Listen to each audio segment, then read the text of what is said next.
listening to the Australian Hunting and Beyond podcast with Matt. And me, Cody Gearon. Where we talk about hunting, shooting, fishing, camping, and everything else that the great outdoors has to offer. Let's get into it.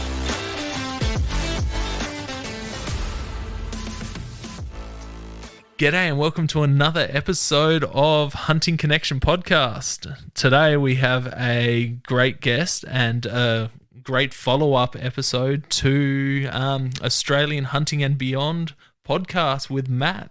So if you're coming over from listening to the first episode, welcome to the second. If you haven't listened to the first episode, jump over to Australian Hunting and Beyond podcast, listen to that episode, and then welcome back. Matt, how you going? Man, I'm good. It's been a whole minute since we spoke last, but I'm keen. Let's get into it. So let's jump straight into it. Where are you from for listeners who haven't listened to your podcast? Mate, I'm in a fantastic spot for hunting, and by that I'm being super sarcastic. I'm in Sydney. So it's very, I guess I've always grown up here, so it's a bit of an issue in the connections to be able to hunt, especially I don't come from a range of hunters. So I've moved out currently and live in Camden. So it's a bit better because we're a bit more farm and a bit rural, but I've always just grown up in suburbia in Sydney, and it's been a learning curve. I much more enjoy being out in the bush and being out country than I do in a city, that's for sure. Yeah, that's it. I definitely know the feeling being in Adelaide here. I'm a bit closer to the bush, and, my closest property is only, 20 minutes away. So it's pretty good on that aspect. But for people that don't know, what do you do for work, man? Mate, I'm a teacher. So I've probably jumped in and out of a few different careers, to be honest, but I've been teaching for the last 10 years. I'm a head teacher at a high school, so I do PE teaching. So cool. I've always had a passion for fitness and health and the like. So it's it's a great gig. Love my job. Love the fact of getting to sort of help shape young minds. And, I wouldn't want to do anything else as far as I'm aware that's out there, but maybe a new job in the future when everything changes up as it rapidly is nowadays. Yeah, beautiful. Did you always want to get into teaching from finishing high school, or? Oh, look, I had two things that I really wanted to chase. One was teaching, being a PE teacher, and the other was going into the army. And so I've been lucky enough to do both, which was fantastic. And I love teaching. It's just, the holidays are fantastic. I'm not going to lie, but the being able to, go and just every day is different. And PE is such a great subject. It's just you're imparting skills that people are going to use throughout their life, and not putting other teachers down and other subjects. But, I've never used Shakespeare. So, when I sat in those English classes and they were talking to me about that rubbish, it meant nothing. But when I talk about PE teaching and when we going through it with students, it's something that I know the skills, whether it be road safety or whatever, they're going to use every day of their life. And for me, that is such a win, knowing that they're going to be able to do those things. Yeah, I can understand what you mean. My PE teachers were always up there, even though I wasn't the sporty type. I never liked sports. My PE teachers were always up there. Same with like agricultural teacher, home education, so like my cooking teacher and all of that. So all those practical skills, those teachers always stuck with me rather than, English and maths and Well, you use them, don't you? I mean, at the end of the day, if you did ag, you hopefully know how to grow your own produce. If you did home ec, you know how to cook. They're valuable skills that doesn't matter what job you do after school, you're going to be able to just grab them and use them. Yeah, that's it. So let's jump on to where this all started for you. How did you get into hunting and fishing in the outdoors? So my old man is a diehard fisherman. And so we grew up and we had I guess, similar to most Aussies. And I had to laugh because I saw an episode of Bluey talking about going to the caravan park all summer and running around to the lights came on and all that. And it is what my childhood was all about. So we had a caravan that was on site permanently down the south coast and down near Ulladulla. And that pretty much was where we spent nearly 3 months a year. So every school holidays, the Christmas holidays for the whole 6 weeks or 5 weeks, whatever it was. And that was where I guess got the love for being in the outdoors. And I have to credit my old man for that because he, as I said, diehard fisherman, but also a spear fisherman. And he just exposed us to that lifestyle. So, I remember that from the earliest time being, having a rod and reel in my hand or, as soon as I can, I was just hanging to get in the water so I could spearfish and get my own rail gun. And that was such an exciting time for me to be able to do those. And they're memories that I just cherish and go, I want my kids to have that as well. And so I started with fishing and then Beautiful. into spearfishing and better than just getting your own fish and food. And then I got to the age where I was sort of leaving home and really I'd always been fascinated with shooting. And just, I guess that then really grabbed me. And I did try a little bit of shooting. I was sort of had a bloke from work that he had his license and I got my license and went to the range a few times and loved it. And then I guess that was amplified then by the army. I thoroughly enjoyed the shooting and components there. And then, since then it's just been, I thoroughly enjoy shooting a rifle. I love everything about it, the technical, the gear, all the different elements that can impact the bullet and you name it, right? And then I had this epiphany in about 2019 that, hey, we've got deer here. Wow. Like, how good's that? I want to hunt these things because I've had venison and I love venison and we've got an opportunity to be able to hunt them and eat them. What a win that is. And that's really where I just went, hey, I'm going to throw myself into deer hunting. Not successfully, might I add, because I still haven't got one. But that's okay. I'm still working towards it. But before then, I did do a lot of sort of varminting and things like that. And I love that too. So it's just, there's so many elements. That's what I love about hunting and shooting. There's just so much to it. I don't think you could ever get bored. Yeah, that's it, man. It's such a deep rabbit hole once you get into it. And there's so many different little components, whether, you go out spotlighting with friends for rabbits, hares, foxes, if you have the right permits, kangaroos. Then you get into the day stalking type of stuff for deer and, even day shooting and calling foxes.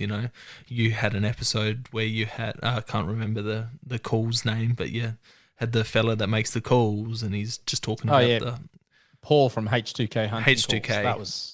How fascinating was that? It was a great episode, but yeah, just that, calling in the animal aspect side, whether it's rabbits, like hares, you can call in hares with distress calls.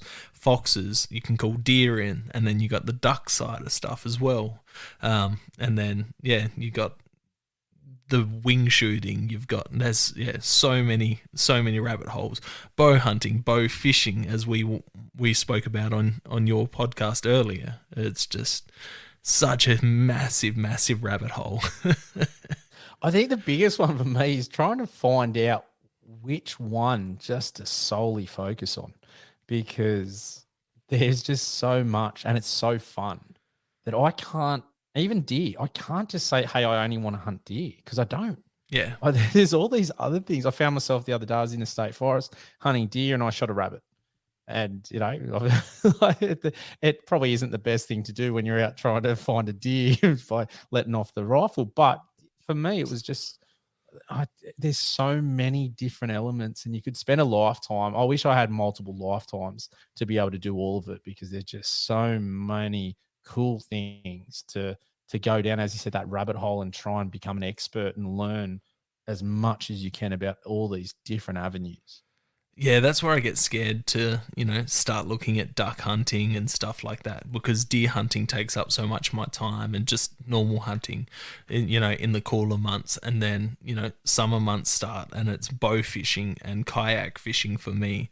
You spoke about spearfishing. After having Mitch on and a couple of earlier of my episodes, I had a few other spearos on, and that's kind of lit a fire for me to start looking into, getting out and spearing. We went to a local beach yesterday. It's a long weekend here at the moment, and or not a local beach, but a beach 2 hours away from us. And I bought a hand spear earlier this week and took the snorkeling gear out with me and just had a paddle around looking for fish.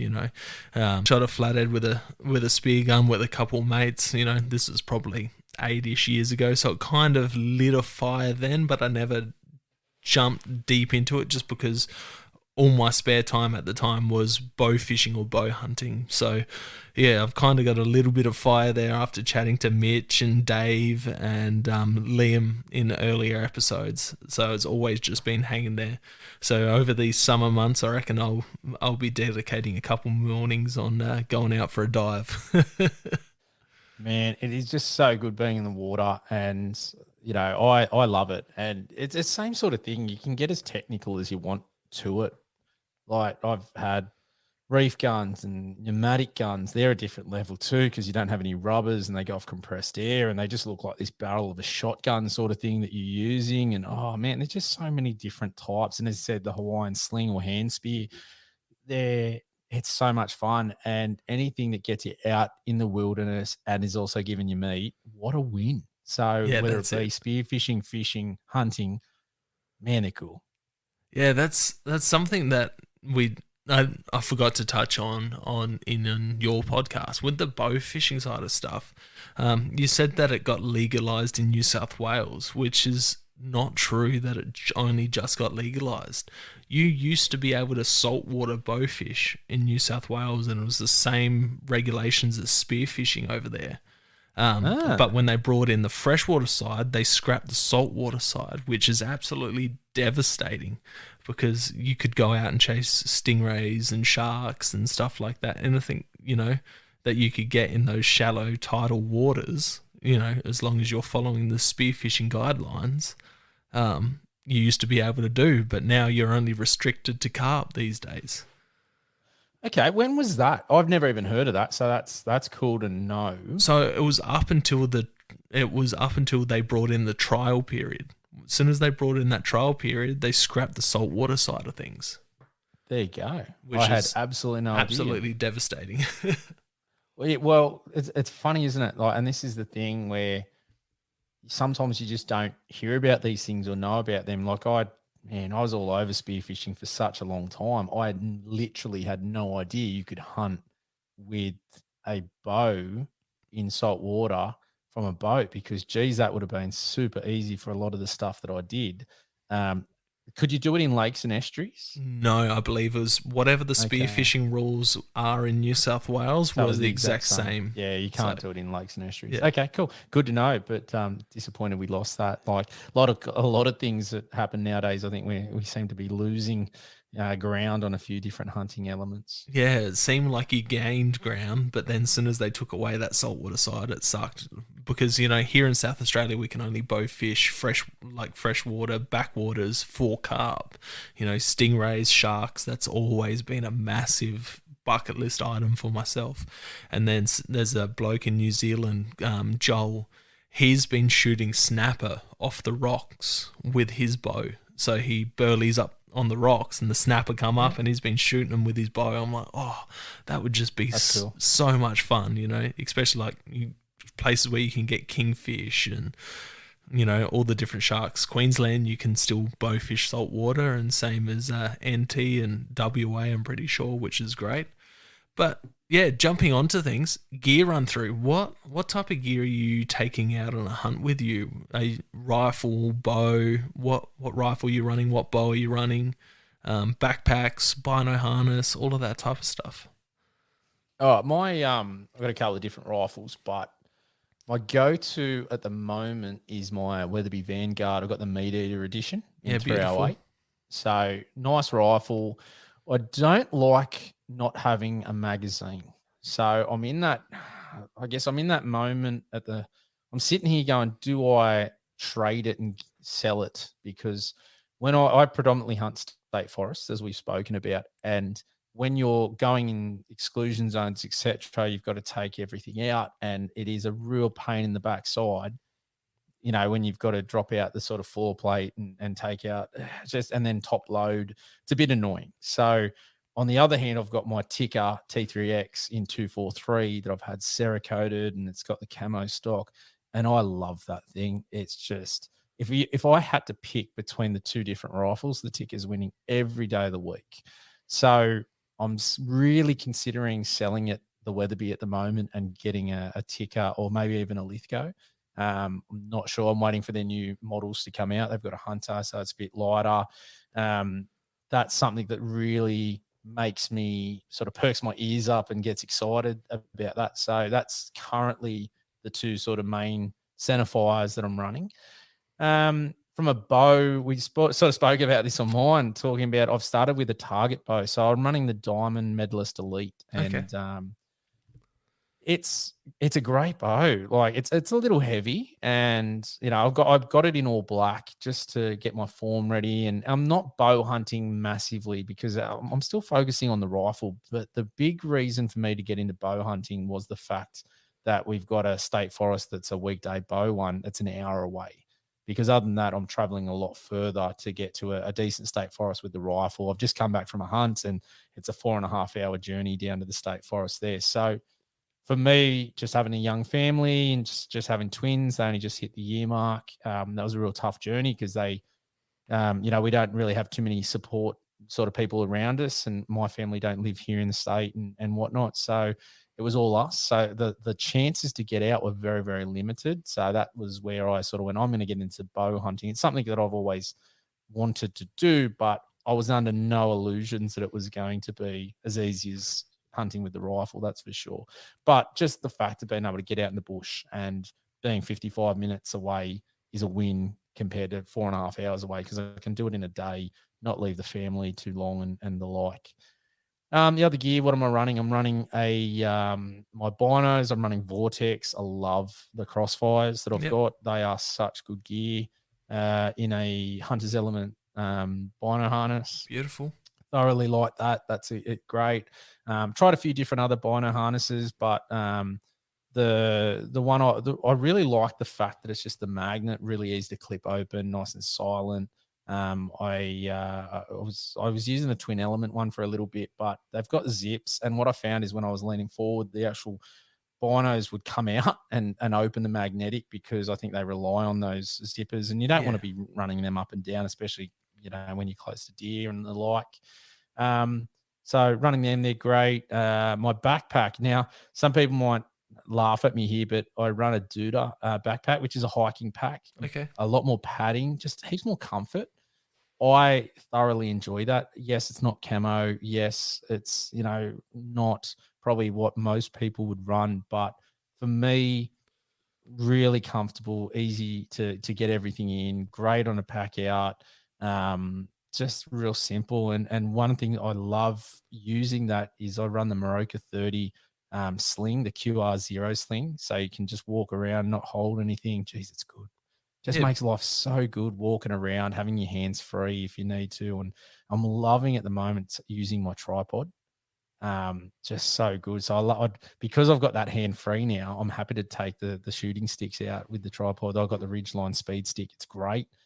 Taking that, just so much more confident taking a shot, because you can just put it there, whether you use it as quickly, and I have it set up at the right height so I can just stand there, bang, or then set it up as a tripod if I want to actually do a bit of a sit and wait. And so, mate, thoroughly enjoying those. And that's, I run a few different things depending on what I'm doing at that stage. I've got a Hunter's Element, the bum bag. Man, I thoroughly enjoy that when it's a smaller, a couple of hour trip, half a day trip. I know I'm not going to cover it, or if I'm going to cover a lot of ground scouting, I like to use that because I can put all the first aid gear in there and run that comfortably. It doesn't weigh me down. Not as big and bulky, but it just depends on the circumstance. No, that's awesome. What about arrow and broadhead combo? What are you running on that side of things? Mate, I'm pretty not super technical with the bow stuff. So I'm shooting. I bought it secondhand, and I got the arrows, which are a carbon something. I'm not even 100% sure. That's fine. Broadhead, I'm just running a 125 grain. What's it called? I can't even think of what it's called. It came in a cool little flashing light combo, and I just went, this looks good. I'll grab these ones and check them out, because they're just the fixed. Is that the Oz cuts? Is that sounds familiar? Yeah. You're the bow guy, man. So yeah, no. As soon as you said flashing lights, I reckon that's I think Ozcut sounds right. Nick Morton's Ozcut, his Australian company. So yeah, it was Australian. So it probably is Ozcut. Yeah. They're really good. They're great. They come out really good, and I heard good things about them. I do believe you're probably right. It is Ozcut. So just running them, they've been really good. I've loved shooting them, and what I've found is they're just it's just repeatable. What I really liked with them. Are they the 2 blades or the 3 blade Ozcuts? Just the 2. Awesome. Yeah, beautiful. I found them just sharp out of the box. Really, just it's a set and forget sort of thing, and even their flight path I've just found really accurate. Like when you're shooting, there's not the discrepancy. And I was listening to the Vortex Nation podcast on different broadheads, and they were talking about so many disparities between things. And I just went, this one's, from my experiences, has been really good. I'm very confident shooting at, 30, 40 meters and getting the same result every time using them, which I think is important. Yeah, well, they've been developed by Nick's out in the hills every spare minute. They've been developed by him and his mates and his team, and a lot of hours have been put in behind those broadheads. So they're definitely a great bit of kit. So yeah, another Australian broadhead company to check out if you haven't checked them out. They're a pretty well known company. So they also do the Nexus shafts as well, which are a really good shaft for people who are looking at getting different shafts. Also, when just jumping back to what you said about having a hiking backpack, that's fine. What people don't realize, you don't need to have the best of hunting gear. You can get in with if you go to Marketplace and get a hiking pack off of there secondhand, and as long as you make the adjustments so it fits you comfortably, that's fine.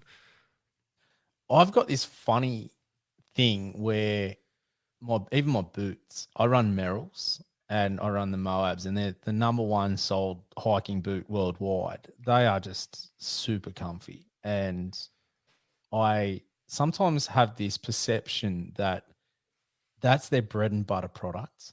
So when you're talking about just hiking packs, if that's their speciality and they don't do anything else, I sort of feel that the tech and the research and development and the actual product is going to be fantastic, and the same as the boots. And like, I don't think I'll ever buy anything other than the Merrell Moabs. Like, I love them, and they just last forever, do everything that I want. And I've got multiple pairs, whether it be just a hiking pair or the one that I use just when I go hunting, because it's a bit more leather and a bit protection for snakes. But yeah, that's just been one of my things, is that, it doesn't need to be hunting gear per se. And is it just, I do sometimes have that little bit of a perception, is a hunting company just doing that because it's a space in the market, that they're not throwing a heap of stuff into it?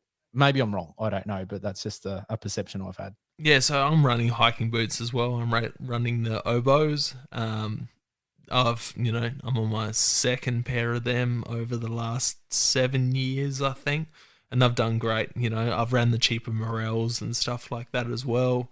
They lasted all right. The thing I've found with, yes, hiking companies cater to the hiking side of stuff, but, when it comes to hiking, they're doing, it's mostly track stuff, they're trails where hunters, we tend to get off trail. We tend to be a bit more rugged and rough on gear. So I tend to find that the stuff that's created for hunters by hunters tends to be a bit tougher, because it's catering to those to those conditions. Yes, it might not be as light as the hunting gear, but it's a bit more rugged for that extra durability when it comes to getting off the track.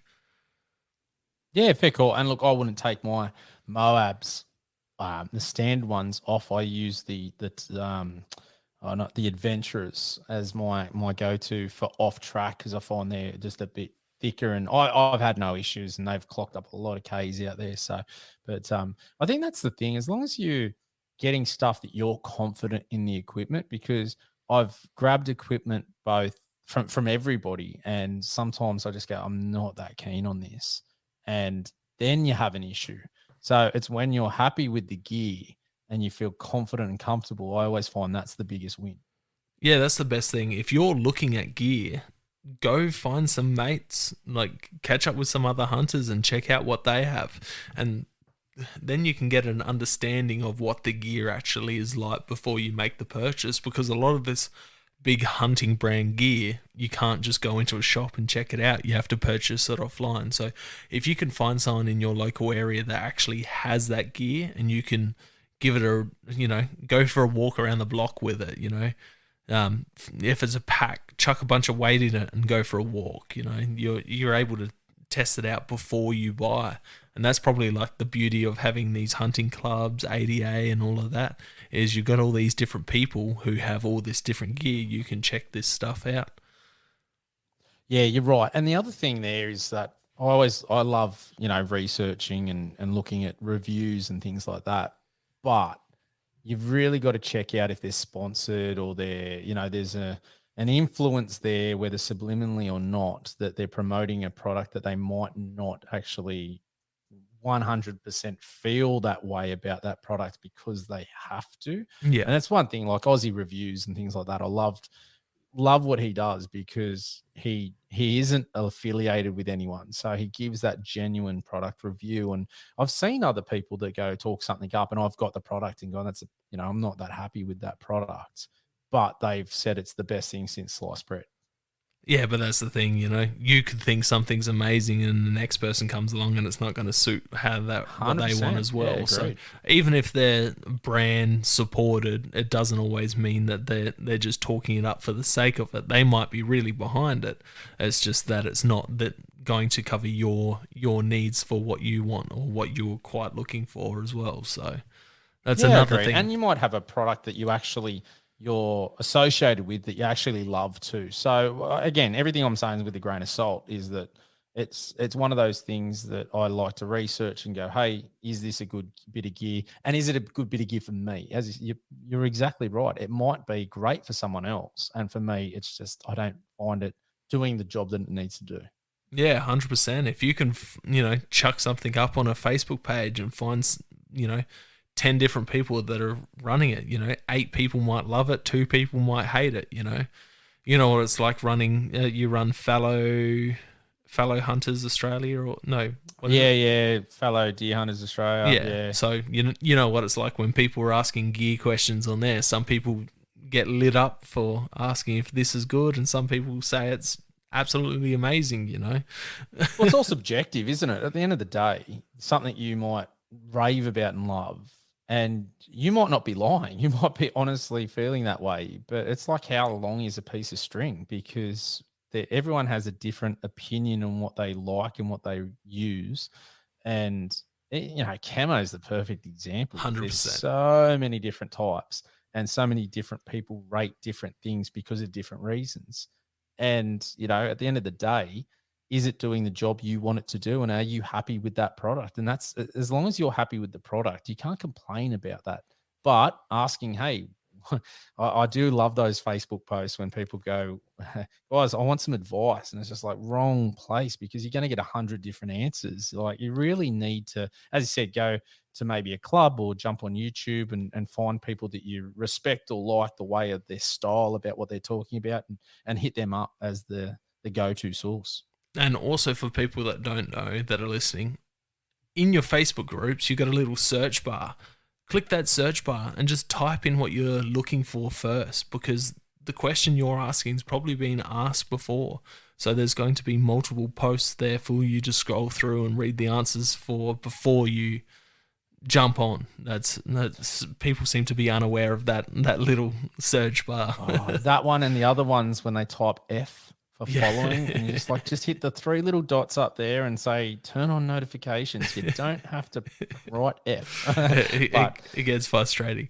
Uh, what would be your top beginner tip for someone getting into hunting? oh, geez, top beginner tip: research is, I probably am a person that is all about the research before going out and just doing something. And I know a lot of people say, just get out there, just get out there. But I sometimes think, I don't know about that, because if you're going out into a state forest and you're not competent in using your GPS, it's very easy to get turned around and lost. So for me, researching, making sure you know how to use it, that you practice using it prior to getting out, that's a big one. I'm all about safety and making sure people are safe before they do anything. At the end of the day, no one wants to die for a deer. Like, as much as I love hunting, I don't want to die for hunting. Yeah, that's And maybe there are people out there that want to do that, but that's definitely not me. So for that beginning, things can go wrong very quickly. So my first one would be competent and confident in first aid and doing it for yourself, because it's very different applying first aid to somebody else than to yourself. So that's one for me. And knowing your equipment back to front, knowing what it does, how it works. Like, I've just got some new tourniquets. They're fantastic, but I don't want to have to use them for the first time when something's gone wrong. I want to practice using yeah. them and make sure that you know how. So for me, it's just that learning and applying and researching before. And I'm not saying from the hunting perspective. I'm not talking about go out and researching what deer prints look like, because that's not a safety issue. I'm talking more about the things to be safe and to make sure you're going to get home so you can do it again. I don't want to see people go out there, have a really bad experience or something that goes wrong, and we might not we might lose a hunter. On a previous podcast, not my current one, is we had a bloke that got rescued, had to get airlifted off a mountain, and that came off the back of just not being up to speed, knowing what to do, and some really basic things that could have been done properly by himself and also the person that was sort of, guiding him too. And that, for me, that could have all been avoided. And, thankfully he still has a passion for hunting and wants to get back out there, but it could have gone well and truly wrong. So, I'm glad he was safe and it all worked out. But, sometimes that doesn't happen too. A lot of experienced people sometimes don't come back too. So it's something that, that would be my big one, is be confident in your gear, know how to use it, and at all times be safe. Yeah, 100%. I 100% agree with you. These things happen. These stories pop up. There was a girl, I'm not sure if you've seen it, in America, Louisiana. I think she got 16 struck by lightning in a tree stand. Devastating. These things are going to, sadly, they sometimes happen when you're out in nature. It's just crazy stuff. But, knowing first aid and carrying, first aid equipment on you, or EPIRBs and stuff like that. The amount of people that don't carry that type of stuff on them when they go out hunting is just insane. Man, I'm so with you there. I don't get it. I've got my PLB. It's always attached, right on my bino harness so that I can access that. And the same as the GPS and things. I don't understand. Things can go wrong real quick. Doesn't matter how confident, competent, whatever. If you can alleviate all those things that can, or do the best you can to alleviate all those things that possibly could go wrong, that's what you should be aiming to do every time. Yeah, 100%. Going from that, what would be your top 5 items for a beginner? Okay, PLB is right up there, number one. I'm glad you said that. Yeah, you just got to, right? I think if I had to take 5 items out, my PLB would be right up there. First aid kit, and a good first aid kit would be number 2, because you don't know. One of the things I love in my first aid kit, and I don't know if you've got it, but those snake bandages, which show you the rectangle and the square for like the actual proper pressure in case you're going to get, you do get bitten by a venomous snake. I think it's a contextual thing, isn't it? Like, where I hunt, there's a lot of snakes. that's something that you've got to be super aware of. And for that reason, I also run gaiters, and we talked about my boots being all leather to make sure I'm doing everything to avoid that issue. So they're right up there. That would be, yeah. So PLB, first aid kit, gaiters, and decent boots that link in for that. And then I would probably talk about my binos, having a really good set of binos, Yeah, because they just mean the world of difference. they do. I love my Vortex ones. They are so good. Doesn't matter what light conditions it is. They are really thorough. And you said they were the Crossfires. Yeah, Yep. yeah, I've been really happy with them, and they're not super expensive. I bought them when I was over in the States, and man, I've been super, super happy with them. And then probably for the fifth, geez, that's a tough one. I'm about comfort, so I would say my pack, Yeah. because and that's the reason I have that hiking pack, is it's so damn comfortable, and it's a little heavier than other hiking packs too, because it's got a lot more cushion, especially around the hip waist belt, and that's on the back that I I'm of the opinion that you want to do everything you can, so when you're out there, it's as enjoyable as possible. And whether it be getting your fitness to a level where you're going to go up and down mountains and you're not going to die the next day, all those things are just going to complement what you're doing and make it that much more fun. Yeah, that's it, man. That's it. That was a great list of things. The safety side of things I don't think's talked about enough, I've been lucky. I might have had to use a Band-Aid or a set of tweezers out of my first aid kit, maybe like a sting set, being stung by an inch ant or something while I'm out. So that's, fortunately, touch wood, that's as much as I've ever had to use out of it. I run into more snakes when I'm out bow fishing than anything. A lot of tiger snakes. They tend to be a bit more aggressive, but still never had any issues with snakes when it comes out. So I'm pretty lucky there. I'm probably a bit too lax when it comes to snakes. I've grown up around a lot of snakes and had a pet snake, and snakes have never really bothered me too much, so I'm probably a bit laxed on that side of when it comes to that type of stuff. I don't tend to run gators and that because of snakes.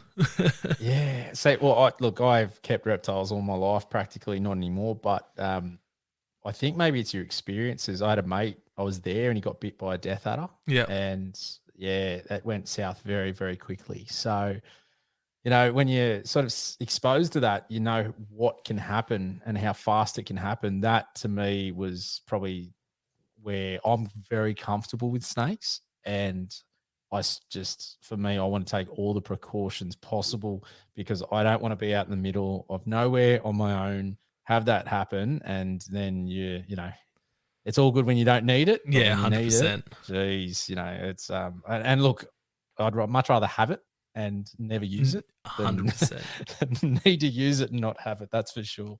Yeah, so my mum's a paramedic, so I've had a bunch of stuff and drilled into me about carrying about, she's the one that went and bought a PLB for me to carry around, and it's something good to have. And all for people that don't know, your iPhone now these days are a PLB as well. There's a setting on there that learn about it, and that could save your life too if you're an iPhone user.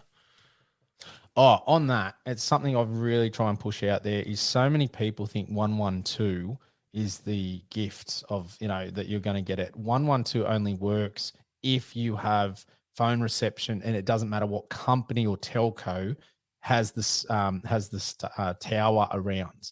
And that's a big one. A lot of people think, oh, it doesn't matter, just hit 112 and you'll be fine. Not the case. So it's one of those things that people, tech's never been better. There's Zolio now that you can just connect and use your phone as a PLB, and it's really fantastic to see all these different things that are just making it safer, because it doesn't take long for something to go wrong. So it's, please, as all listeners, I really encourage everyone, make sure you're doing everything possible to be as safe as possible. Sorry, I might be ignorant there, but what's 112? I haven't heard that before. Okay, so you've got, when you hit 000 on your phone, Yep. it will call as long as you've got cell phone reception. So 112 does the same thing, but if I'm with, say, Vodafone, and Vodafone, I've got no reception, but a Telstra person would have reception. 112 will just bounce off the Telstra tower, and you'll be able to make that phone call to emergency services. The problem with it is if no tower is there, whether it be Telstra, Vodafone, Optus, whatever it might be, if nothing is there in the area, then your phone ain't working. So yeah. So to know that. this new iPhone update for the emergency service thing, the SOS, I think that runs off of satellites from as far as I'm. So as long as you're in an area where you can. Has that kicked in? I heard Apple worked something out with Starlink, and they were going to run off the Starlink satellites. I think it's kicked in the last couple months. It comes okay, up cool. I haven't really checked it out because I don't need to. I can run my PLB, but I'd read about that because I'd also sort of said, I wonder how that will impact companies like Garmin and the like when you can just do it through your phone. But I've got my InReach and I've got the phone, and all of these things. They can all have their purposes when it comes to it. Yeah, definitely. Bit of a silly question. I'm a bit of a zombie nerd, as my listeners would know. Zombie apocalypse weapon. What are you running? Oh, look, I've got a soft spot for Negan. I think I'll, grab out the baseball bat, put some barbed wire on, and start swinging as a PE teacher. I do fancy myself swinging a bat, so I'd probably run that. Yeah, but beautiful classic Walking Dead reference. So that's always great. I'm more of a Daryl Dixon man myself. The old with the bow, crossbow. Yeah, okay. Love it. What have you forgotten on a hunting trip? Oh, look, I always say I'm going to forget something. I've forgotten slings. I've forgotten the last trip. I only literally got back a couple of days ago. I forgot my bloody guy ropes. So I did, I do fancy myself as a bit of a MacGyver sometimes and just jerry rigging something up. So I was able to still get the tarp up with some rope and play around. But to be honest, I've never forgotten something major. So I always have the bolt, the ammo, the rifle and the like. It's always just been something really small and annoying more than anything, is whether it be, as I said, the sling or some guy ropes for camp, or just little things, to be honest. But I'm pretty, pedantic when it comes to having a list and having things set up and checking over things, and I do that and somehow still manage to forget these minute things. So, but it's never ever stopped me from having to, ruin a hunting trip. If you forget a sling, what's the big deal? You just carry the rifle, so it's not the end of the world. Yeah, that's definitely something a 270 shooter would say. Sorry, I've been looking for an excuse to chuck some of these Cody clips in for a while there. We've had them lined up. If you've listened to Matt's podcast, you would have heard a couple already. We thought it'd be a bit of a laugh to chuck some Cody clips here and there in. You need the number one podcast guest in Australia, don't you? What's the most sketchy / dangerous thing that's happened to you when you've been out, whether it's been hunting or in your early days when you're out spearfishing? Oh, geez, I've had some run-ins with sharks. They're right up there. I do remember one time, and it's one of the reasons I sort of went away from spearfishing and more into hunting. The amount of issues with sharks, I don't understand a lot of spearos that run the fish on their weight, like the waist belts or their weight belt. I've always, not always, I shouldn't say that, but I really started doing a lot more diving, running a rope and a float, and then hanging the fish a decent way back from me, because I just had that many times sharks coming up trying to take your fish. And it makes sense. You've got this big hole and there's scales and guts and blood and whatnot coming out, and then you're putting it on yourself is not probably a great idea. Yeah. So I started running that, but the amount of times having that buoy and rope connected to my spear gun, and I'd just be, swimming along and it would just get yanked, and take me back. I couldn't tell you how many times. So that's an issue. The other time, probably a four-wheel driving one, to be honest. We were out in Kangaroo Valley doing some four-wheel driving in a mate when I was, probably 19, I'd say. and we I don't even know how we did it, to be honest. We had a Mitsubishi Triton, but a two-wheeler, like not a four-wheel drive, and we somehow managed to, you know, get this car right in deep, and it got stuck. We really bottomed it out. And the problem wasn't so much that. The problem was that over the ridge there was a bushfire coming. Oh And we no. had no phone reception. And so we end up just sort of walking, just trying to find somewhere to get some reception. And by, I don't know, just by luck, I found the only little bit of reception on some private property, and was managed to call emergency services, and the police came out and rescued us actually. Yeah, And wow. they came out, and when they saw where the car had got, they just sat there and said, "How the hell did you guys get this in here?" And we went, "Well, yeah, we did a pretty good job, but yeah, we were very lucky in it." That's crazy. At one stage, the fire was coming towards us, and then the wind changed, thank God. But that could have got a lot worse. And I suppose you just do those dumb things when you're young. We didn't even think about, checking for fires and checking for, having any sort of, communication other than our phones. So they were pretty, they could have been a lot worse than what they were, all of them. So Yeah, when it comes to sharks, when spearfishing side of things, it creeps me the hell out. There's a guest I had on the podcast, Aaron Whitaker. I'm not sure if you're aware of who he is. He's a South Australian bow hunter, does a bit of rifle stuff, has a YouTube channel. He actually had a pretty crazy run-in with sharks. If you haven't listened to that episode, go back, have a listen to it. And I highly recommend getting him on the podcast. He was a mad keen spearo, and then the incident happened, and then got into hunting. So I reckon you would absolutely froth. We just talk about sharks all day. Oh, it's the craziest story I've ever heard. Like you had your crazy story about well, not your crazy story, but on your previous podcast about the fella getting shot out in his swag. I would put this up there with higher than that. Like it's sharks are super scary. I'll be honest. I'll put my hand up, and you can call me a cat, you can call me whatever you want. But if I dive now, I run a shark shield.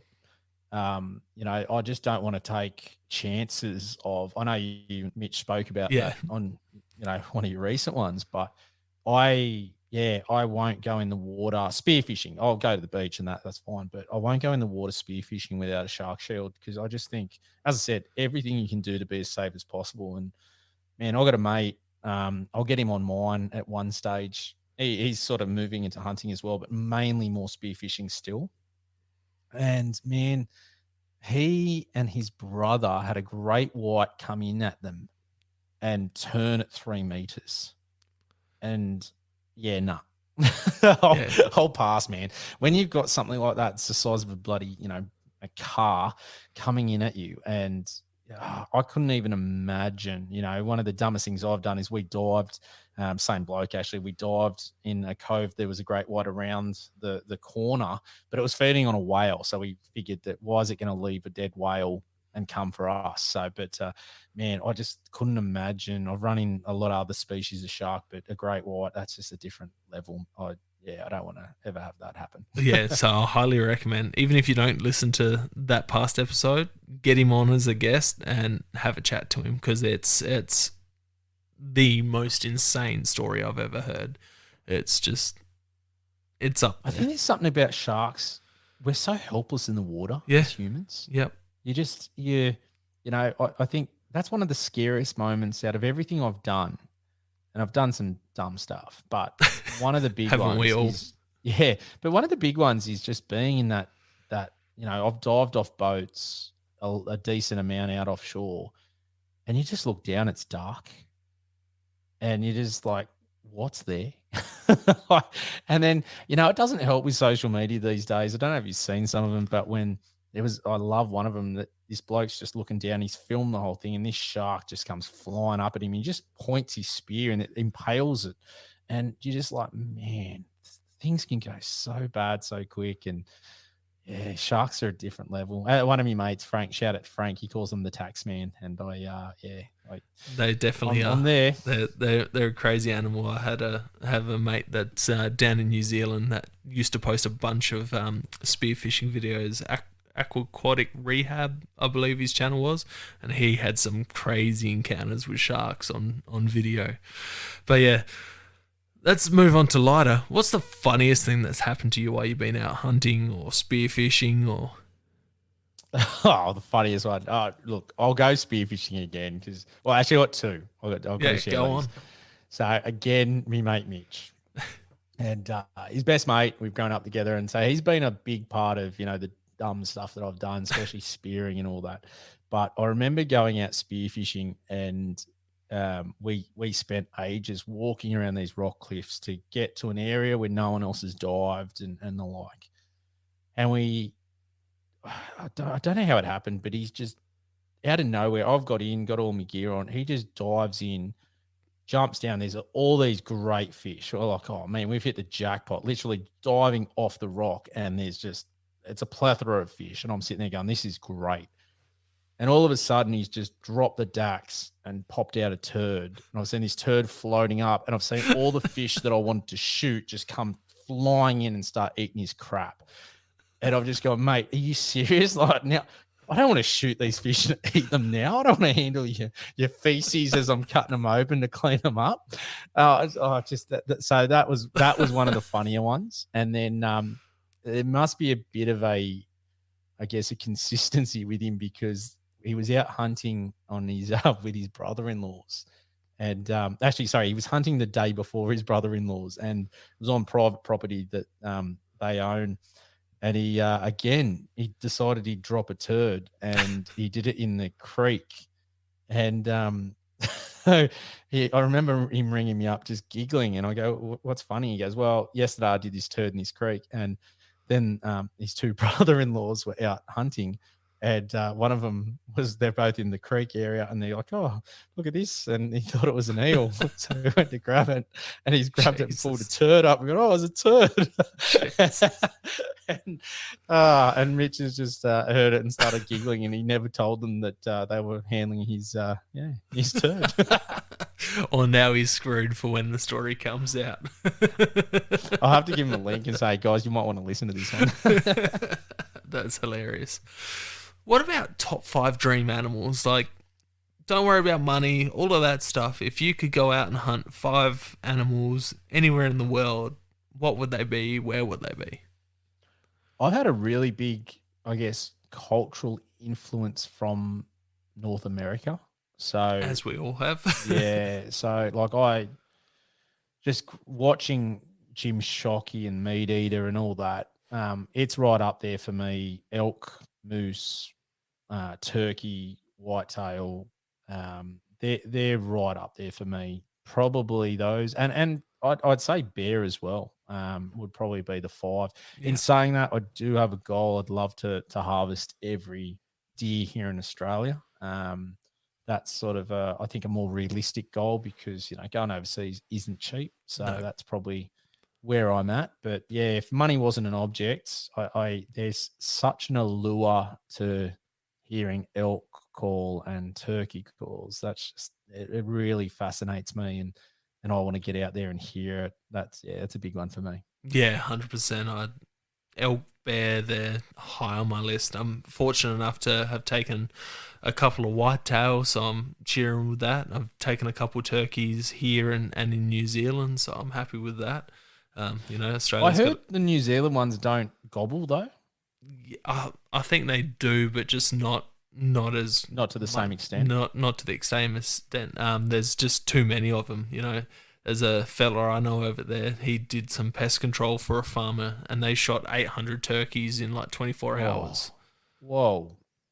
Like there's a lot of them over there. Yeah. Because they got no predators, so they're not dealing with all the same stuff that they're dealing with in the States. Which that I don't know if that would fascinate me as much going to New Zealand without the calling and the gobbling and the striking. That really just it gets me excited. Anything like that, it's just another element to hunting. Like, I mean, there's already so many elements to hunting, but that's another one that it fascinates me. And I'd love to, even if wasn't pulling the trigger, just going out with someone like, Jason Phelps from Phelps Game Calls and hearing him do it and go through it. Geez, that'd be fascinating. Yeah, that's it. You would love Seeker deer then. Like, I highly recommend going if you ever get the chance to go hunt Seeker in New Zealand. They're just amazing. Like, mate, one of my goals, I heard fallow croaking this year for the first time, and it was just amazing. I love hunting and I'm hooked anyway, but that just, I came home and just said to the wife, all right, this school holidays in April, I'm out. Don't bother. Don't expect me to do anything, because this is that was an unbelievable experience. And, the next one's reds. I've never heard, like, you see it on YouTube, but I want to be there. And even if I don't harvest something, that's cool. I can appreciate not taking an animal. I'd like to obviously, but just getting to hear them or hear the valley erupting with roars would be just sensational for me. Fallow's amazing. Reds just cut through you. Seeker just, touch everything inside of you. It's just that next level. They're a cross between like red and elk. It's just absolutely nuts. So good. But speaking on the food aspect side of stuff, what is your favorite thing to cook with hunted, caught food? Oh, that's a tricky one. Fish-wise, I love seafood. It's I'm very partial to abalone, lobster, prawns. And I think probably they resonate with me a little bit more than the hunting side, because I haven't done that as much, and I haven't been able to, yes, I've been very lucky. A few people have flicked us some venison and things like that. But, there's an attachment there for me of going prawning with my family and just walking through the water with the torch and, scooping them up and then going back and boiling them and doing that whole process. Yeah. And when I do eat those things, it takes me back to those memories with family. And it's one thing I really wish my father and mother and brother would be into hunting, and they're not. So, but they are into the fishing and the spear fishing. So that takes me back to all those great memories as a kid. So for me, it would be pretty simple, just the seafood elements. And I am very big on a mornay, lobster mornay. I love putting out traps and, actually, again, here's another story for you. But I remember diving for lobsters and we put out the lobster traps. And it was with Mitch, my mate again. He's a bad influence, let's make that clear. And we were down the south coast and we looked out and it was pretty big seas. And he's like, oh, it doesn't matter, we'll get him in. And I remember just being there and holding this big ass lobster pot, which heavy as hell. And we'd hooked it up and we used ham bones and things like that. And I was crouching behind this sort of rock that gave me a little bit of protection, and it was just getting banged and like from the waves. And we ended up getting out, but it was that bad. It was either I was going to drown or I had to just drop the pot. So we ended up losing the lobster pot. But, oh, no. And then it was that bad. We had to swim to shore and come through the beach rather than on the rocks. It was that bad. And crazy. But we were only down there for 2 or 3 days. So we needed to try and get them out because we were just desperate to get some lobsters. But man, yeah, any of that seafood is probably the big reason. I'm hoping that might shift a bit now that I start, getting into hunting and harvesting animals myself. That is a good feeling as well. Taking a few goats and eating them and whatnot has been exciting, but there isn't the memories attached to them just yet. Yeah. Oh, it's definitely more amazing when you take it yourself. You come to realize that pretty soon, but you also just appreciate, just how fine venison is, and especially when you've got the seafood aspect, when you can add it to it and you have your homemade surf and turf, venison steaks and calamari, and, in your case where you can go chase prawns, like if you, get some caught prawns with nice garlic sauce on some venison steaks, it's just amazing. Well, I mean, I think the best thing about hunting and one of the things that allured me to chasing like deer and things like that's the payoff Yeah, because there is so much meat. Like when you go spearfishing, you might take a couple of fish, but like that's not supplying your fish for the next 3 months, is it? Where you exactly. knock a deer over and you've got that long term, amount of meat available to you. So that's a win in that sense. Yeah, you're like at the moment I make bone broth out of, all the all the bones that I can. So then I use that for the cooking side of things as well, or just drinking it warm. Like it's wicked to drink like that. Plus, it's so good for you. Yeah, Like yes. it's right up there as something to drink. So Yeah, I spent the last couple of days making. It was pork bone broth, so it was store bought bones, but I've got some venison ones there as well. Like I mentioned to you off the podcast earlier, I'm on the carnivore diet again to shred a couple of kilos, and the bone broth aspect of it's amazing, and then using it for cooking is just insane. I did a slow cooked pork roast in the slow cooker in bone broth, and just pulled pork, ate that, and then all the leftover pulled pork I've chucked in the dehydrator and dried it all out, and then got the pork, like pulled pork jerky from it, and then you've got like a nice. double concentrate of bone broth that you can use again, which is even more flavoursome. It's so good, and then you use that for a venison cut, and you just get so much more flavour through it, which is pretty cool. But yeah, moving on a little bit, how do you see the public views on hunting and hunters? Yeah, look, I think this is an area I'm very passionate about because I'm quite vocal in it on my podcast as well. If you haven't heard, I I want to make sure that hunters are doing absolutely everything we can to win over the public, and you can't always do that. I appreciate that, but we need to do everything possible to portray hunting in a positive light to have the people that are on the fence not be against hunting. Yeah, And, you know, for me, I think we need more hunters because we, and, hunters might not like that I say this, but we do a really poor job of advocating for hunting and standing up for our hunting we rights. do. And, it doesn't matter what you look at, whether it be what just happened in Victoria with the duck ban, or the proposed duck ban, I should say. But 5,000 submissions is not many when you've got so many licenses. Just forget anything else. When you talk about us not doing a great job as hunters, standing up and making it well known our contribution, whether it be to conservation, whether it be to the economy, from a financial perspective. There are so many elements. I just don't think we do a great job of portraying that to the public. Now, you could argue that that's because of the media and they don't want to cover that, or mainstream media anyway. And then it comes down to hunters trying to do it to as many people as possible.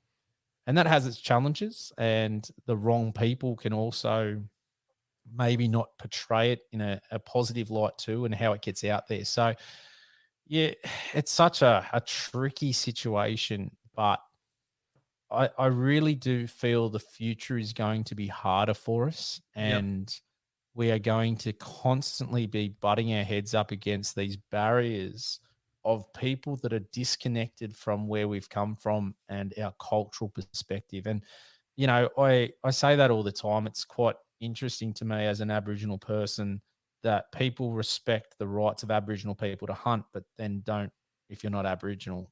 Now we all, we all came from, you know, our ancestors who at some stage hunted for us to be here. Yeah. So the argument to me is just so flawed in why some people should be able to hunt and some shouldn't, and all that. But yeah, I really think that's going to be our biggest barrier. And it's something that I want to be vocal and advocate for because I want my kids to have the opportunity to do it if they choose to. If they don't, that's up to them. But I'd hate to get to a position where they didn't even get the choice. And I can see that on the horizon. I mean, you know better than anyone what's going on down there in SA. Yeah. So, with the ban on bow hunting and just some ridiculous stuff that I don't understand it. And it's something that I think we as a collective need to address. And, I know you do a lot of work with Firearms Owners United, and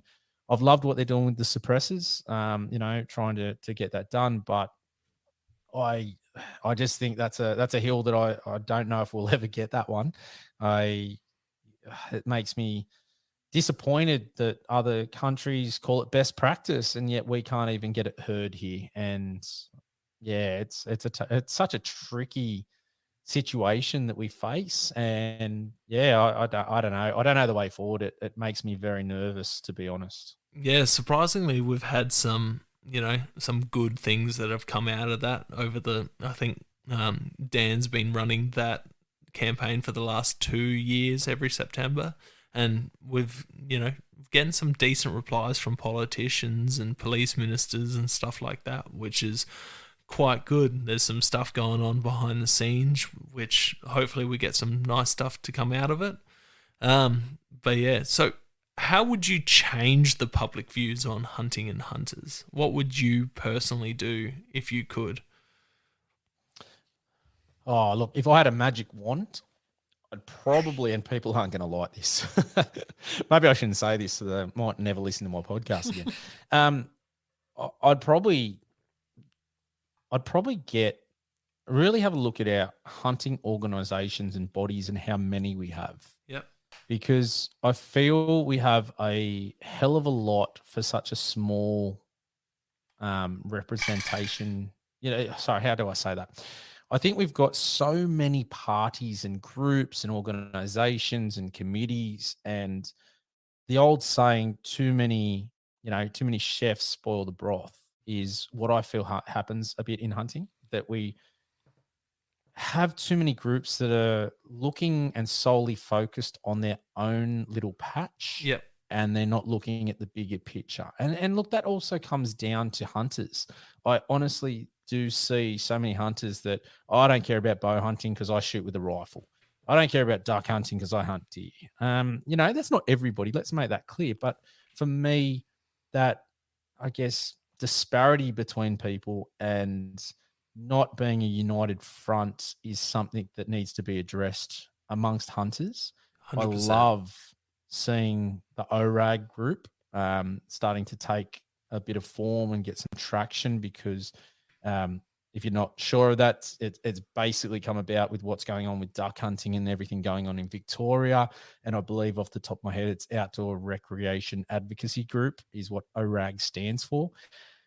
That excites me, because I've called for it for a while, saying that we need to combine hunting with fishing, with spearfishing, with four-wheel drivers, with campers, with hikers, with rock climbers, because we all have this appreciation of the outdoors.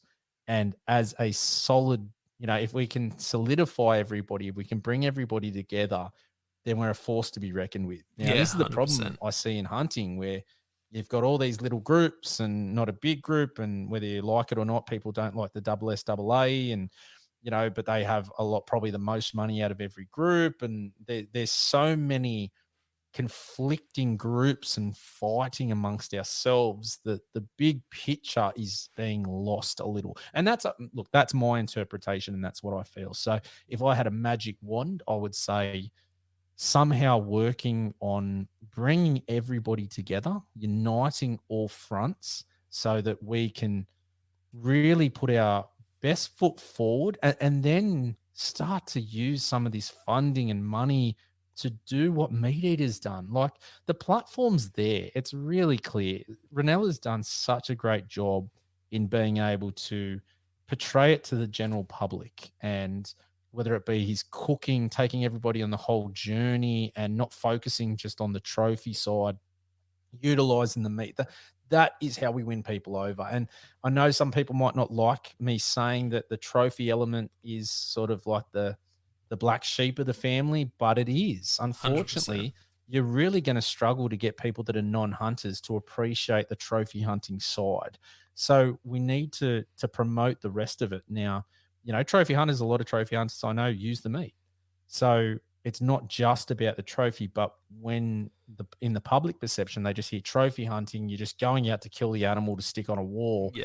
That's a bad light. And whether you agree or don't agree, as a hunter, we've got to take a step back and go, what is the public's perception? Because there is the issue that we're going to face from people that don't know hunting and what they know about it, or their perception of it.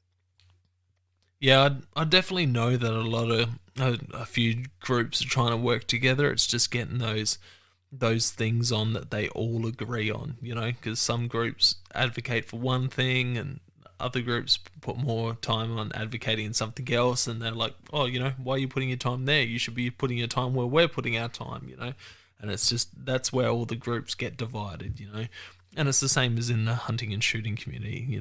You got the shooters that are like, I only shoot a 22 and I can kill everything that I need to do with a 22 single shot, and that's all I need, so that's all you need. Like, you get that aspect of it too. Just look at WA with their gun laws. Yeah, it's human nature to go, hey, that's what I'm interested in. I'm not so worried about this. Now, the problem is we're in, it's a little bit different if you're just playing a normal sport. If you're playing soccer, you're not really, it's not the same as football. Like, they're different. Whereas hunting is sort of under the same umbrella, but it's not, because there's so many ways to hunt. Whereas if you're playing soccer, you're playing soccer. Like it doesn't matter what grade. It's just so many. It's so multifaceted hunting. There's so many elements and there's so many different types. And we spoke about this on our podcast.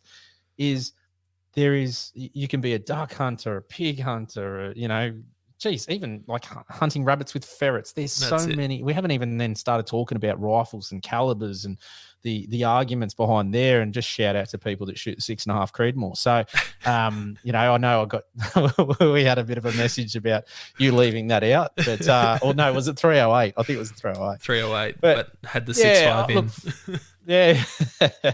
But look, for me, it is a hard one. And I know people that are out there trying, and, I want to make that clear that I do appreciate that, but that is one of the areas that I feel is probably our weakest point, because I do feel that the antis and the groups that are against us have a little bit more collusion, or a little bit more of a, it's easier for them though. Let's be clear about that. They want hunting banned. Like, that's so much easier than talking about all the different elements of hunting and how people choose to hunt. So they've got the easier job, and we've got to be mindful of that too.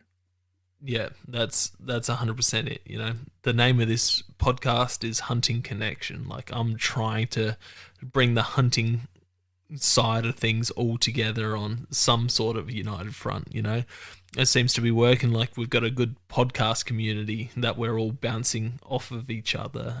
The media side, like even the YouTube side, I created that group a couple months back, Oz Hunting Media, or whatever. I think it's Oz Hunting Media.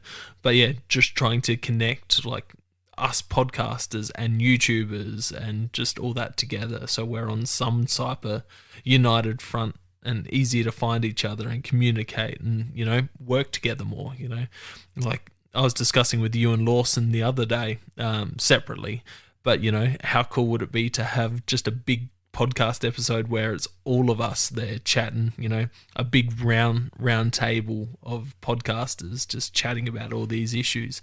It'd be freaking hard to do unless you weren't in the same room, but it would be absolutely epic.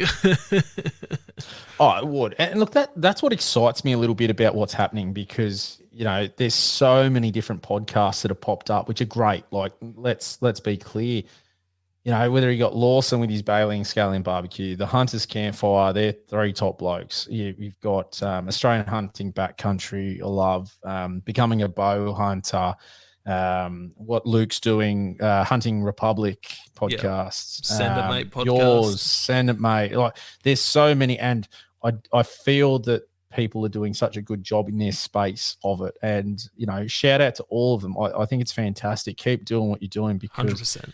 We need it out there. And, I don't care if they listen to me. I don't care if they listen to you. I don't care if they listen to any of the other podcasts. If they're listening and they're liking what they're hearing and it's promoting hunting in a positive manner, then the job is getting done, and it's getting done well. And that's what we need to be focused on. As I said, I'm not trying to make a career out of this. I don't make any money from it. Like it's not, you don't get into podcasting to make money. It's more about a passion that I want to see hunting. I love talking about hunting. Same. And, it takes a lot of time and effort to do these things. You can appreciate it. You understand it. So, especially with a young family, and it's not something that's easy to do and just you click your hands and go, oh yeah, it's done. Like just organizing guests and then recording, and then I edit, a fair bit of mine. And, these things take time, and that, what I will say on that, and I know you feel the same, is, geez, we've got such a great supportive community. The amount of listeners that reach out, and I want to say a big thank you to them, because that, I'm taken aback still. Like today, I hit 25,000 listens. The podcast has been going for 3 months. Oh man, I could not be happier. When the old podcast ended, that was pretty successful. And it's really successful. I jumped into this, and I was told that, you won't be as good. You won't be able to do it, and blah, blah, blah. And for me, just having people go, you know what? Yeah, I don't have the experience. I'm new to this. Yes. This is my journey. I more want this for my kids to be able to listen to when I'm not here. Yeah. How cool is that going to be, that they're going to hear me talking to people, learning? Like, I've taken what you said on my podcast about bow fishing, and I'm super keen to start now unpacking all that and get that set up for summer. That's what this is about. It's for me to learn. It's for me to enjoy myself, talk to good people, promote hunting in a positive light. And I know you do the same, and you do a good job of it. So, it's one of those things. A shout out to all the podcasters out there, all 100%. the people on YouTube that are doing the same thing. That's what we need. We don't need people out there trying to, commercialize it. We need people out there trying to just promote hunting in a positive light and do a great job. So keep doing those things if you're doing them. Oh, man, I 100% agree with you. Look, I would love to be able to make a living off of doing this, because I'd be able to bring out more episodes. But not Rogan. That's the problem. Yeah, I know. But, I'd love to be able to make a living off of it, because, I do one episode a fortnight. Sometimes I'll do a bonus episode. Having family, full-time job, it's hard to, I can't promise that I'd get an episode out weekly, so I do fortnightly. But I would love to be able to do 2-3 episodes a week. So I'd be lying. I'd be lying to say if I could make money off of this, I wouldn't do it. Because I would. Because I get it, but I think this is the problem with, I've had people go, oh, you must be making money off this or whatever. And I'm like, no. Like it's the Australian market is just not big enough to do it. That's the problem. Not. Like you've got to think context, right? And you go, okay, even in America, I think they have 10% that hunt. Yeah, but that 10% is a big difference, because they've got 365 million people. So there's 36.5 million people. Yeah, that's more than our whole population. Yeah. Now, we are definitely not everyone in Australia is not hunters. So then all of a sudden you've got such a small market share and things like that. So I don't think it's ever going to be a viable industry like that. So the people that are out there doing these things, it's not realistically there to make money, or it's just not. They must win the lotto and then say, hey, I've got heaps of time to kick it and just do this. But it's one of those things. But that's it. We can dream. Oh, mate, I know you love it. How much fun is it just talking to different people? It's so good.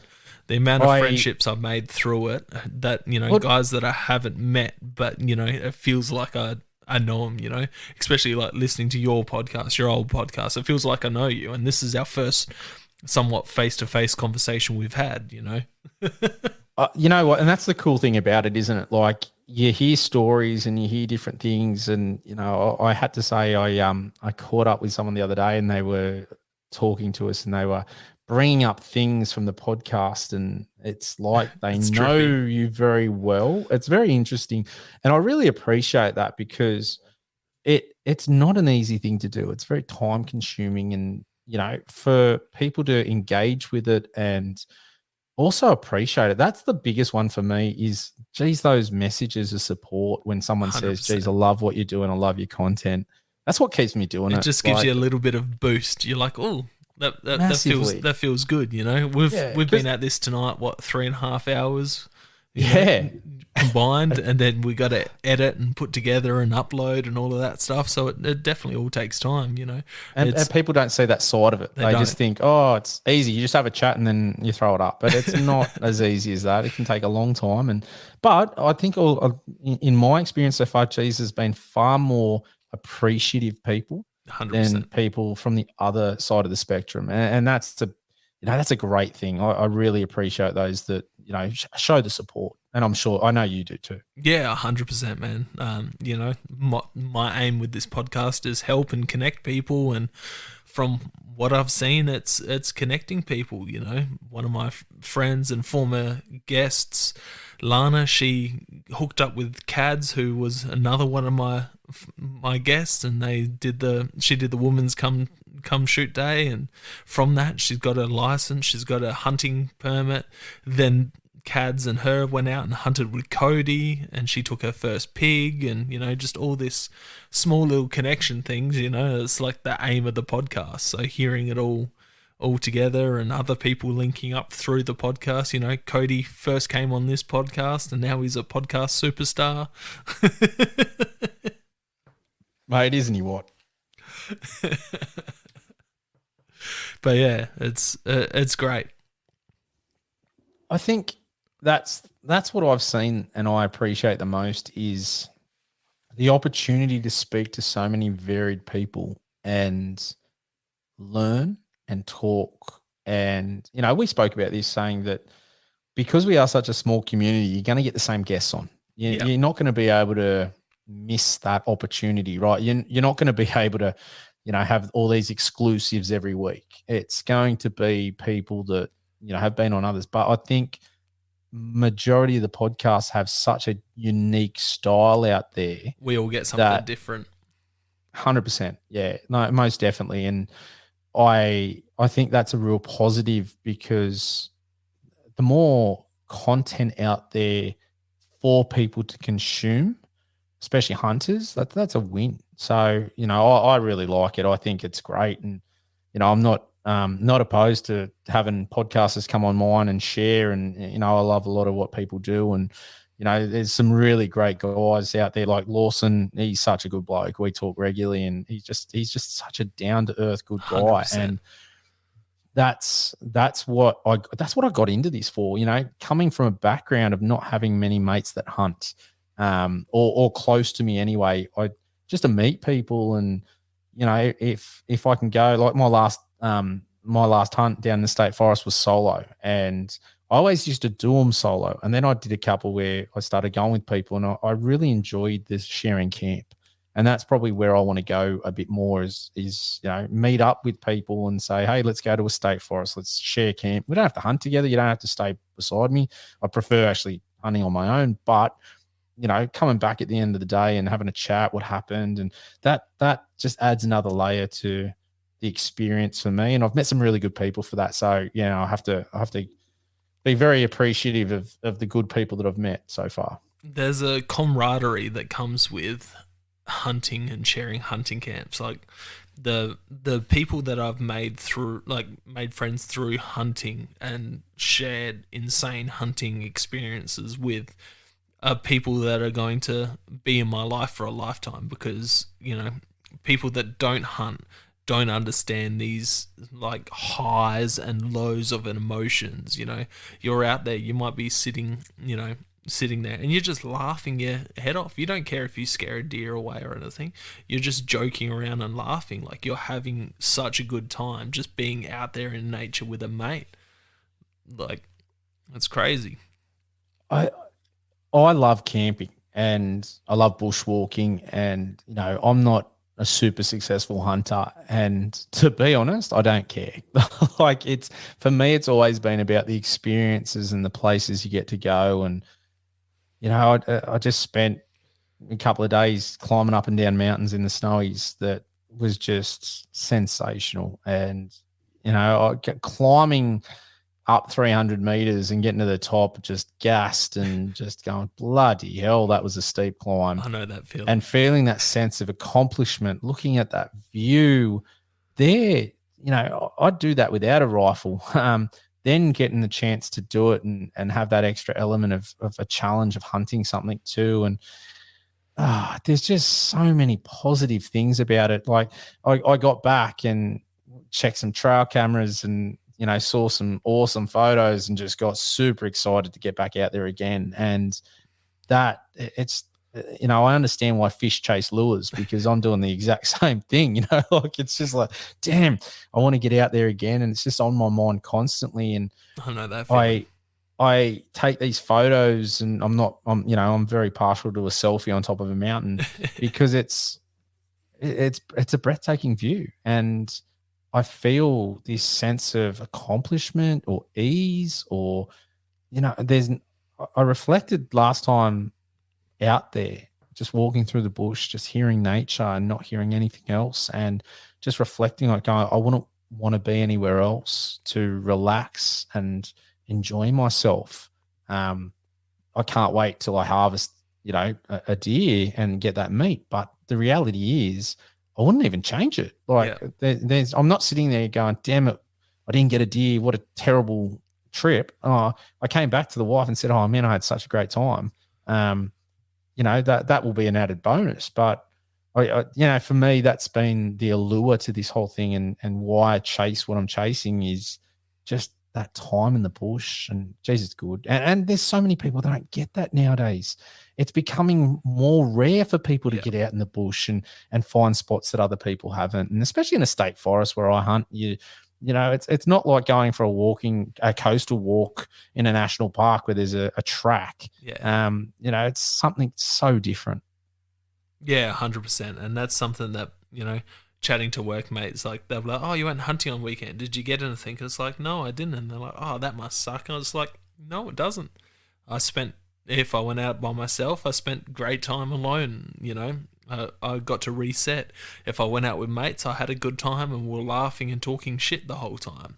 If I went out with the boys, like my kids, I spent quality time with them. It's just about that being out there. Shooting something is an added bonus. Like, that's just an added bonus. It's what we're out there to do. But if it happens, it happens. If it doesn't, you were still out there. Good on you. Oh, and I don't know about you, but I come back missing the family. Yeah. I'll spend, this time I had 2 nights away and just, I loved every minute of it, but then I was dying to get back and see my kids and my wife. And, it just makes me, I come back and that whole drive, like it was a 4.5 hour drive. And I was just sitting there just thinking how grateful I am of my wife, and I can get away, and how much I miss my kids, and how lucky I've got 3 beautiful kids that are healthy, and I've got, we have a house and so many things. And I think it just puts things in perspective when you're out there in the bush and you're so insignificant. And that's what you are. You're just part of nature, and whether you live or die, it doesn't matter. Nature doesn't care. It's just nature. And when you come back and go, hey, geez, I'm 40 this year. A lot of people don't get to 40. A lot of people haven't been able to achieve what I've achieved, or a lot of people don't have what I have. And I just get so appreciative of it. And it centers me and it grounds me. And that is such a win. And as you said, if you get to harvest animal and you got a food, man, that's a big win on top of that. But you're a winner from doing that anyway. Yeah, 100%. So jumping off that last bit you said, what is hunting to you? Hunting to me, geez, this is a good one, right? I feel I have a deep connection with the environment, the bush, my ancestors, and being more like we were than we are currently. And I like that. I am very big on the fact that I think society has just, while it's great, I love technology and I'm vocal about that, I also love the lack of technology when you're out and there's no phone reception and it's just you and the environment and how it was. Yeah. I sometimes feel that I was born in the wrong generational era, and being able to get out into the bush and not have the modern day luxuries and rough it, if you want to call it that, or whatever term you want to say, it just makes me grateful and appreciative. And hunting to me is just, it's so natural. I think if I had to just use one word, it'd be natural. Yeah. And I think that's where people were and where we've now lost. And I really, it's a shame that we've lost it, in my opinion. I just feel we'd be better people to appreciate how hard hunting is and how hard our ancestors had it. Like, 100%. and you've got to think, how many people sit there and think about the people that came before us that trailblazed and made the roads? Like, think about the roads and when there was no road there. And just for me, it's just so fascinating to think the hardships that these people had and what they did and how lucky we've got it, but how far away we are from that now. And I think we'd have a better society if people knew how hard it was to go out and feed yourself, as opposed to just going to Coles and buying a packet of steak. Yeah, 100%. And like when you think about it, it's two people go. People live to 100. There's two people go when they were first doing this stuff, making the roads. You know, the first white people to come to Australia and see the different parts. Well, you look at the average life expectancy now is what, 80.3 for a male, and I think 83.1 for a female. And go back 100 years, it wasn't that. And I think that's also where people appreciated life a little bit more because they didn't have as much of it. Yeah. And it's just so easy nowadays. Like, yeah, It is. no one, okay, let's clarify that that's because we live in Australia and we're a first world country and we can just go down to the supermarket in most places. Let's make that clear as well, because it is harder in more rural, remote settings. But for me, it's just, I think we'd be all better people if we all got to experience that connection with nature and getting back to our roots. And I think people would not have the squabbles and the arguments and, road rage. For me, I sit there and go, people rushing around to get to work. Like, okay, but for our ancestors, they didn't know when their next meal was coming from. They had to go and work for that. Do you think they'd be losing their shit about sitting in traffic for an extra 5 minutes? I don't think they would, personally. I love it. That's extra podcast time. Yeah, true. Sometimes I might be stuck in a good podcast and I'll have to do an extra lap just to finish to what they're saying,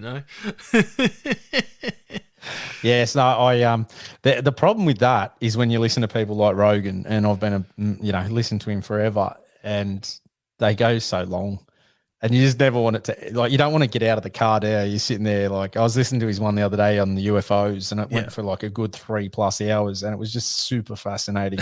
And I just was like, thank God I did that 4.5 hour drive, because I had to listen to that in one hit. I've actually started listening again because I was just like, there's so much to it. I need to listen again. But yeah, there's been a couple of those 5-hour episodes that I've had to listen to a couple times just to take stuff in. It's like, he's the podcasting king. 100%. Speaking of podcasts and that, if people have enjoyed what they've heard and they've just gone back and listened to the first episode, part 1 of this, where else can they find you apart from the main podcast platforms? What social media sites can they find you on?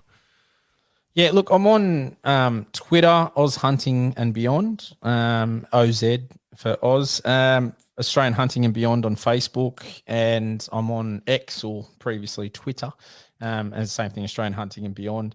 I do want to get YouTube back up and running. It's one of those things. I'm sort of wanting to do the video podcast. I don't think I'll put the whole episodes up. I'll do sort of snippets to throw up there, like sort of just a question, a segment or whatever. But they're the main ones. It's just an avenue for people to find us. My socials aren't major. I will put that up, put my hand up for that. And it's probably something I need to focus a little bit more on. But as I said, this is a passion for me. It's something I really enjoy, the podcasting element of it and getting to talk about hunting. So yeah, if you like what you're hearing, I'm on all the major podcast things, but jump across and give us a like and a listen. And I'll hope, as my goal is just to keep putting content out there that people enjoy, and hopefully they understand I'm a pretty sort of down to earth bloke and I'm not trying to get famous. I'm just having fun talking about hunting, and that's it.